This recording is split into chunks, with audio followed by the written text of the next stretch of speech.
Բարև ձեզ հետ Կարենն է, այսօր մենք խոսենք համակարգչի սրտի մասին, սնուցման բլոկի 2026 թվականին տեխնիկայի ընտրությունը դառնում է ավելի հզոր, հին մոտեցումները սնուցման բլոկի արդեն չեն աշխատում, շատերը խնայում են սնուցման բլոկի հետ կապված գնումներում գնելով ավելի հզոր տեսակարդ եւ դա գլխավոր սխալն է, այսօր ես ձեզ կպատմեմ, թե ինչպես ընտրել հուսալի սնուցման բլոկ եւ չվնասել ձեր համակարգիչը։ Գլխավոր միֆը վատերի մասին, առաջին միֆը ինչին դիտում են հաճախ մարդիկ ընդհանուր հզորությունն է, այնտեղ գրվում է 700-800 վատ կամ նույնիսկ 1 կՎտ, բայց կարևորը այն չէ, թե ինչ է գրված ստուփի վրա, այլ այն, թե սնուցման բլոկը որքան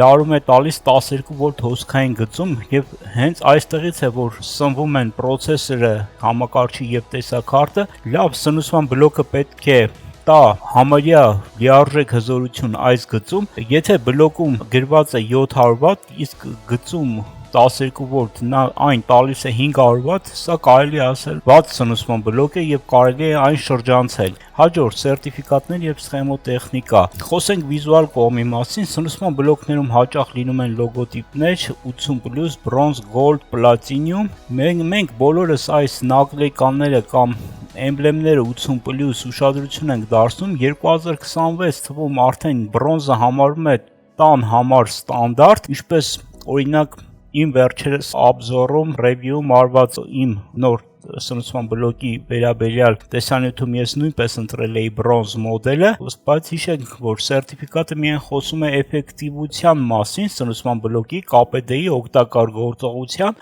եւ ոչ թե ամբողջ դետալների որակի մասին, այստեղ պետք է նաեւ ընտրել, թե ինչ տեխնոլոգիա է օգտագործում, պետք է հետեւել, որպեսզի այն լինի DC-DC փոխարկիչ տեխնոլոգիայով, այն ներառում է իրանում լարումը ավելի ստաբիլ ապահովման process եւ այն դեպքում, եթե նույնիսկ ծանրաբեռվածությունը սնուցման բլոկում բարձր է լինում, սա բավականին կարևոր է ձեր SSD-ի եւ կոշտ կրիչների համար։ Եվ այսպես գործնական մասին անդրադառնանք, ինչպես ստուգել ձեր սնուցման բլոկը OCCC ծրագրի միջոցով գրաֆիկը դիտելով, հատկապես 12 վոլտ գծում, մենք կարող ենք հասկանալ ինչպես է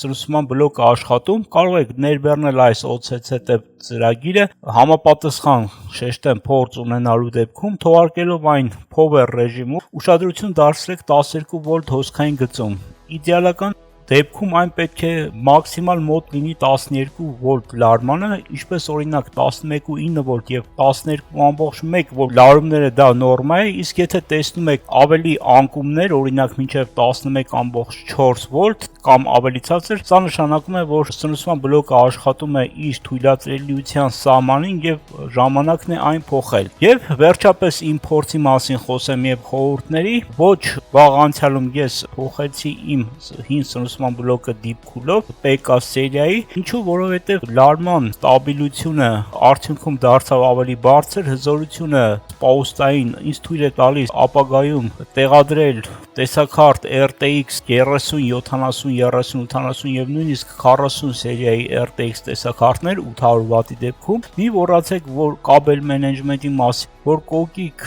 կատարված կաբել մենեջմենտը ոչ միայն գեղեցկություն, այլ նաեւ նպաստում է համակարգչի կոմպոնենտների հովացման համակարգի ճիշտ օդափոխանակությանը համակարգային բլոկի մեջ։ Եվ եզրափակելով նշեմ վիզուալ մասին, սնուցման բլոկում ձեր ներդրումը կարող է երկարացնել ձեր պրոցեսորի եւ մայրական սալիկի կյանքը, ավելի լավ է վերցնել օրինակ 600 վատանոց Gold սնուցման բլոկներ, քան կասկածելի 800 վատ հզորությամբ առանց սերտիֆիկատի սնուցման բլոկ։ Եթե կան ձեզ մոտ կոնկրետ մոդելների վերաբերյալ հարցեր, կարող եք նշել կոմենտներում, բաժանորդագրվեք իմ ալիքին, առջևում սպասում են հետաքրքիր տեսանյութեր, ձեզ հետ Կարենն էր, մինչ նոր հանդիպում։